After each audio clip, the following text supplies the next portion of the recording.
রব্বুল আলামিন যত আম্বিয়া ইকরাম পাঠিয়েছেন, নবীদের দাওয়াতের একটি মিশন ছিল তাকওয়ার দিকে মানুষদেরকে ডাকা। যারা বলেন কোন দিকে ডাকা? তাকওয়ার দিকে। খেয়াল করছেন কথাগুলো? আপনি দেখবেন যে কোরআনুল কারীম আল্লাহ রাব্বুল আলামিন 25 জন নবীর বায়োগ্রাফি রব্বুল আলামিন তুলে ধরেছেন। এই 25 জন নবী ছাড়াও লাখের উপরে পয়গম্বর যারা ছিলেন, তাদের একটাই থিম ছিল মানুষদেরকে তাকওয়ার দিকে ডাকা এবং আল্লাহ রাব্বুল আলামিনের দিকে ডাকা। ঠিক কিনা জোরে বলুন। আমরা সেখান থেকে কিছু নবীর দাওয়াত আমরা তুলে ধরব।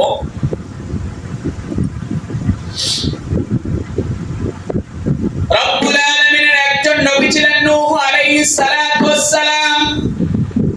নূহ আলাইহিস সালাতু ওয়াস সালাম 950 বছর পর্যন্ত দাওয়াত দিয়েছেন লোকদেরকে। শেষ পর্যন্ত দেখলেন লোকেরা তার দাওয়াত গ্রহণ করে না। এরপর আল্লাহর কাছে গজবের দোয়া করলেন। আল্লাহ রাব্বুল আলামিন বন্যা দিয়া কাফেরদের আন্ডা বাচ্চা সবদেরকে আল্লাহ পাক মেরে ফেললেন। আর এই নূহ আলাইহিস সালাতু ওয়াস সালাম তার উম্মতদেরকে দাওয়াত দিয়েছেন তাকওয়ার দাওয়াত। শুধু নূহ আলাইহিস সালাতু ওয়াস সালাম নয়, আল্লাহ রাব্বুল আলামিন যত নবীদেরকে পাঠিয়েছেন, নবীদের একটাই মিশন ছিল লোকদেরকে তাকওয়ার দিকে ডাকা, আল্লাহর দিকে ডাকা। কোরআনুল কারীমের সূরা শুআরার মধ্যে রব্বুল আলামিন নূহ আলাইহিস সালাতু ওয়াস সালামের সেই তাকওয়ার দাওয়াত তুলে দিয়েছেন। রব্বুল আলামিন বলছেন, إذ قال لهم أخوهم نوح ألا تتقون إني لكم رسول أمين فاتقوا الله وأطيعون জোরে বলুন আল্লাহু আকবার। রব্বুল আলামিন বলছেন, إذ قال لهم أخوهم نوح ألا تتقون। রব্বুল আলামিন বলেন, যখন তাদের ভাই নূহ তাদেরকে বলেছিলেন, অর্থাৎ নূহ আলাইহিস সালাতু ওয়াস সালাম তার সম্প্রদায়ের লোকদেরকে ডাক দিয়ে বলছেন, তোমরা কি তাকওয়া অবলম্বন করবে না? এখান থেকে বুঝেন নূহ আলাইহিস সালাম কিন্তু ডাক দিয়ে বলছে, শোনো আমার সম্প্রদায়ের লোকেরা, ও আল্লাহর বান্দারা, তোমরা কি তাকওয়া অবলম্বন করবে না? তোমরা কি আল্লাহকে ভয় করবে না? এজন্য আল্লাহ রাব্বুল আলামিন বলছেন, আমার নূহ সহ অন্য পয়গম্বররা এক থেকে দাওয়াত দিয়েছে, সেই দিকটার নাম হলো তাকওয়া। এবার নূহ আলাইহিস সালাম বললেন, ইন্নী লাকুম রাসূলুন আমিন, আমি তো তোমাদের জন্য একজন বিশ্বস্ত রাসূল। অতএব তোমরা আল্লাহর তাকওয়া অবলম্বন করো এবং আমার আনুগত্য করো। সূরা শুআরা 106, 7 এবং 8 তিনটা আয়াত পড়লাম। রব্বুল আলামিনের একজন চরম মেজাজের নবী ছিলেন মূসা আলাইহিস সালাতু ওয়াস সালাম।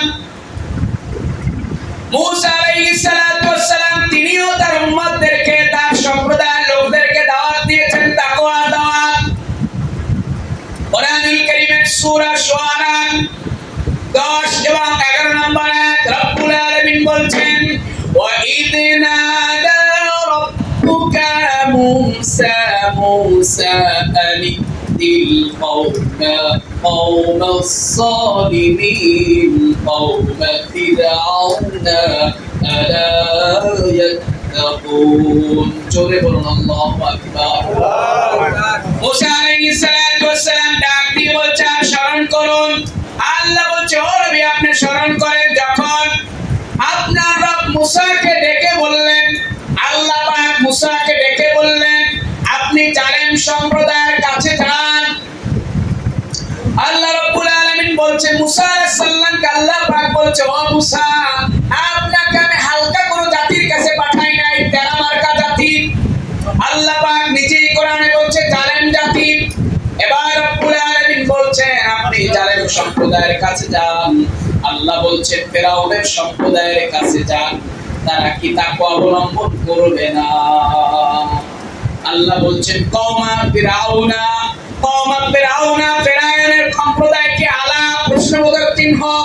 আল্লাহ বলছে আলা ইয়াত্তাকুন, ও নবী আপনি ওদেরকে দিয়ে জিজ্ঞাসা করেন ওরা কি তাকওয়া অবলম্বন করবে না। এজন্য আমার ভাইরা কোরআনুল কারীমের পৃষ্ঠায় পৃষ্ঠায় পারায় পারায় সূরায় সূরায় আল্লাহ রাব্বুল আলামিন বারবার আপনাকে আমাকে চোখের মধ্যে আঙ্গুল দিয়ে দেখায় দিয়েছেন, বান্দারা আমার শোনো শোনো, সফলতার মাপকাঠি, 1 নাম্বার মাপকাঠি হলো তোমাকে তাকওয়াবান বান্দা হতে হবে।